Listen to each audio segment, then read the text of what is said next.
Bismillahirrahmanirrahim. Assalamualaikum sahabat Komuba. Ketemu sama Kakak Umi. Hari ini Kakak Umi akan menemani adik-adik ngebahas soal kelas 8 SMP. Nah, hari ini Kakak Umi akan membahas dimulai dengan bahasa Indonesia terlebih dahulu ya. Nah, oke, siap-siap. Mudah-mudahan pembahasan soal ini bisa membantu adik-adik dalam mempersiapkan ujian sekolah ya. Baik, kita mulai dari soal nomor satu nih. Soal nomor satu ini bertanya tentang topik penggalan wawancara di atas. Nah, Kakak Umi kasih klik metodenya. Kalau membaca teks ini, adik-adik konsentrasi di ketelitian teks ya. Bisa pakai garis pinggir, bisa ditandai kalimat pentingnya, dan seterusnya. Nah, sekarang kita lihat isi kontennya. Ini sedang membahas apa sih antara jurnalis dan Adrista ya. Pertama, jurnalis itu mengatakan pembukaan dulu ya. Selamat siang, saya Prian dari tabloid Prestatif hendak bertanya apa kiat Adrista Adrista lakukan ya untuk menjadi juara lomba debat. Nah, di teks yang kedua, Adrista menjawab kiatnya adalah menonton tayangan video debat, mempelajari teknik-tekniknya, itu aja dulu gitu. Kemudian jurnalis bertanya, selain itu ada lagi tidak gitu ya. Kemudian Adrista juga menambahkan, saya juga mencari referensi materi untuk bahan debat ya, baik dari buku maupun dari internet. Sehingga di sini clue-nya adalah bagaimana sih Adrista bisa share untuk kiat-kiat menjadi lomba debat. Sehingga jawaban nomor satu adalah C ya, kiat menjadi juara lomba debat. Itu ya. Baik, yang pertama sudah, kita lanjut ke soal nomor dua. Seperti apa soal nomor dua? Nah, ini dia soal nomor dua. Andri merasa kepanasan dalam ruangan. Nah, pertanyaannya makna imbuhan kean pada kata kepanasan itu apa sih? Gitu ya. Nah, imbuhan kean berfungsi untuk menunjukkan kata benda ya, membentuk kata kerja pasif dan pembentukan kata keadaan atau kata sifat. Nah, dalam hal ini kepanasan menunjukkan keadaan yang panas ya, menjadi panas nih gitu ya.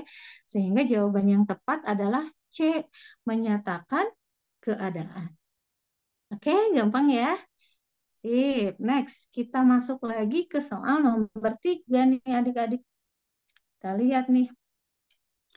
Oke, soal nomor 3 adalah berikut merupakan urutan tata cara bertelepon dengan benar. Tentunya ini bertelepon secara formal ya. Eh, Kata kuncinya atau klik metodenya akan ada pembukaan dulu, basa-basi dulu ya, memperkenalkan diri gitu ya. Kemudian inti dan penutup selalu harus ada ini. Nah, sehingga clue di sini mana sih yang sesuai ya? Apakah yang A salamnya ada tapi ujuk-ujuk ujuk-ujuk langsung permintaan maaf ya. Nah, di nomor 3 ini jawaban yang tepat adalah C. Ini sesuai dengan urutan ya. Salam, sapaan hormat, mengenalkan diri, menyampaikan tujuan dan ucapan terima kasih. Begitu adik-adik cara bertelepon yang tepat gitu ya. Di soal nomor 3 jawabannya C. Yuk kita lanjut soal nomor 4. Apa ini soal nomor 4? Kalimat yang tepat untuk melengkapi dialog yang rumpang ya, yang kosong pada percakapan melalui telepon. Nah, ini juga percakapan melalui telepon ya.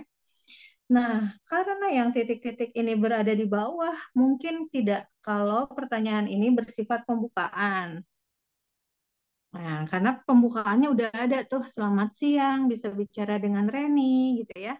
Selamat siang ya, saya sendiri dan sebagainya. Nah, tentunya di kalimat terakhir ini intinya sudah ada ya. Reni, saya mau bertanya, apa benar hari Rabu depan kita ulangan bahasa Inggris? Nah, iya benar. Lalu Sani menutup. mengucapkan terima kasih atas informasi yang diberikan.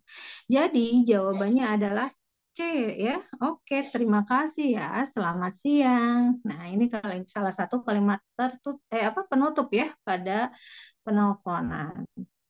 Oke, ini soal nomor 4. Next, kita lanjut ke soal nomor 5. Masih tentang percakapan melalui telepon ya. Nah, ngomong-ngomong tadi di soal nomor 4, isi percakapan melalui teleponnya tentang apa sih? Tentang konfirmasi ya, apakah benar gitu ya, tentang ulangan bahasa Inggris. Jadi jawaban yang benar C lagi nih. Sani menanyakan kebenaran informasi tentang ulangan bahasa Inggris. Ya, mungkin sekarang sih sudah ada teknologi WhatsApp dan sebagainya ya via chat, tapi tetap secara prosedur kita juga harus ada opening dulu gitu ya, kemudian isi dan juga penutup ya, penutup itu dengan mengucapkan terima kasih atas informasinya gitu ya. Oke, ini nomor 5 bahasa Indonesia ya, mudah ya adik-adik ya. Lanjut, kita lanjut ke nomor 6. Nomor 6 ini tentang konjungsi yang tepat untuk melengkapi kalimat ya, atau kata penghubung. Saya akan hadir titik-titik kamu mengundangku. Jadi konjungsi itu adalah kata hubung ya, untuk menggabungkan dua klausa atau lebih yang memiliki hubungan bertingkat sehingga menghasilkan kalimat majemuk bertingkat ya, yaitu seandainya. Itu konjungsi ya. Jadi jawabannya C ya, seandainya. Gitu ya. Baik, next. Kita lanjut ke soal nomor 7 ya. Oke, nomor 7 ini mengenai kata sapaan yang tepat. Kalimat manakah yang menggunakan kata sapaan yang tepat nih? Nah, kata sapaan itu apa sih? Kata yang digunakan untuk menyapa seseorang atau pihak kedua, baik tunggal maupun jamak ya. Nah, kata sapaannya yang mana ya? Yang A, bukankah ibumu akan membelikanmu mainan?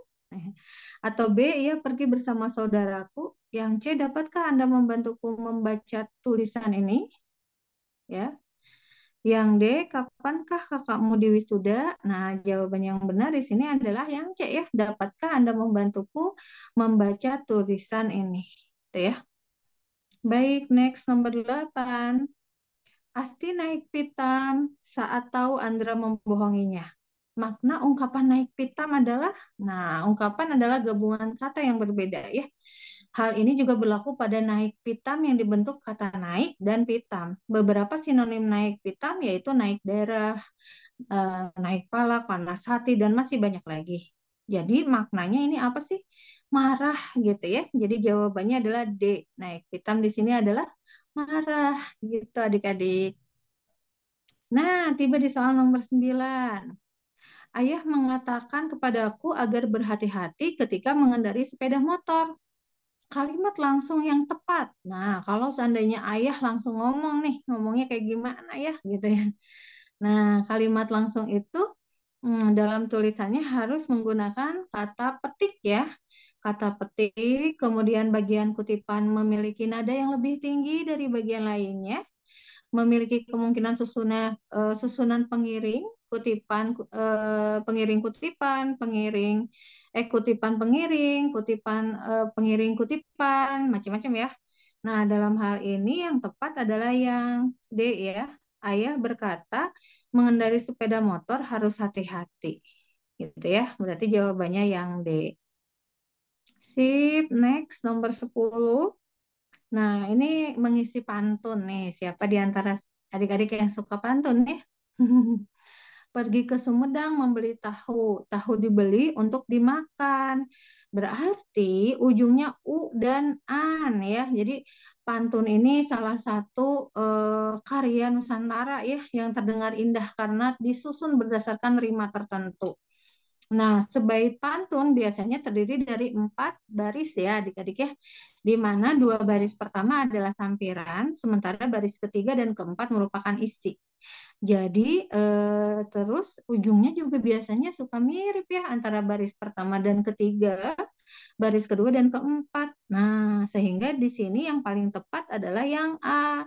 Pergi ke Sumedang membeli tahu, tahu dibeli untuk dimakan.